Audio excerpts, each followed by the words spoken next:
అండి శ్రీమాత్రే నమః. మనకి శ్రావణ మాసంలో మంగళ గౌరి వ్రతం అనేది చేస్తూ ఉంటాము. మనకి ఆగస్టు నెలలో 4 మంగళవారాలు అయితే వచ్చాయి. అయితే ఈ 4 మంగళవారాలు కూడా మంగళ గౌరి వ్రతం చేస్తే మంచిదండి.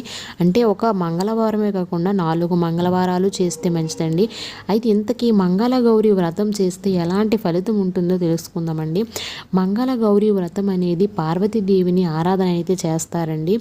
అయితే మంగళగౌరి వ్రతం అనేది చేసినట్లయితే పెళ్ళి కాని స్త్రీలకు మంచిగా పెళ్ళి అవుతుందని, పెళ్ళైన స్త్రీలకు వాళ్ళ సౌభాగ్యం అనేది నిండు నూరేళ్ళు కలకాలం పిల్లా పాపలతో చల్లగా ఉంటారని మంగళగౌరి వ్రతం అనేది చేస్తారండి. ఇది కూడా పెళ్ళైన స్త్రీలు అంటే పెళ్ళయి ఒక 7 సంవత్సరాలు 8 సంవత్సరాలు పిల్లలు లేని వాళ్ళు కూడా మంగళగౌరి వ్రతాన్ని ఆచరించినట్లయితే ఖచ్చితంగా ఆ పరమేశ్వరుడు అనుగ్రహం ఉంటుంది.